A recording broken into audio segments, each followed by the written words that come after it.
Okay, so I have some pulse data that I've managed to get from my software, and this was just for a few seconds of data. Now, what I want to do is I want to work out, is there any difference between the before, during, or after data? So what I can do is I can highlight all that data, and, down the bottom, actually I'll just do it this way, I'll write a formula. So you can do it this way, you can highlight it all, and then look for the sum formula over here, auto sum over here. Okay, and it should auto sum down the bottom there.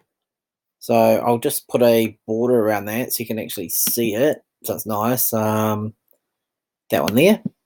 There we go. And I might just drag that formula across so it sums all three columns. Now, if you look at the data, if we zoom in a little bit, you'll, well, I won't zoom in, but there's 22, 8, 112, 22, 7, 9, and 22, 6. So the data actually started off a larger number, and as listened to the music, it actually got smaller. So that means the music maybe had a calming effect on my pulse.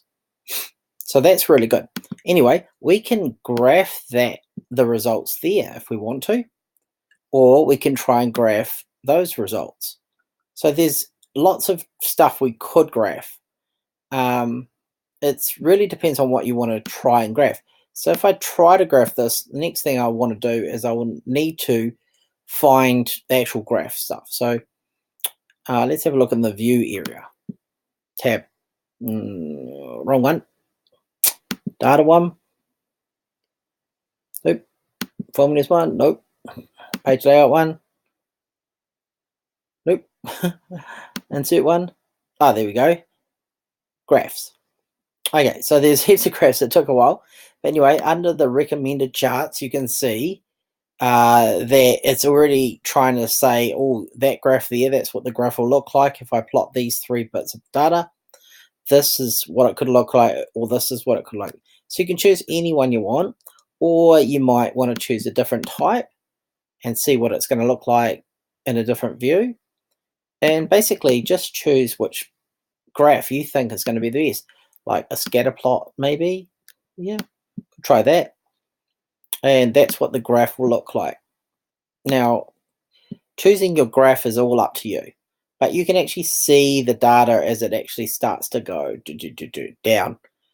Okay, so that's one way, and you can then edit the graph and put a title in. You can put on the side by just right-clicking and editing, formatting the thing, putting in some, points. But it doesn't really matter. If you don't like that graph, just delete it. Go to another one, insert one, and try another one, and just say, oh, I'll try that one. And this could be a graph that you might like. Okay, so anyway, that's graphing, getting the data and graphing it.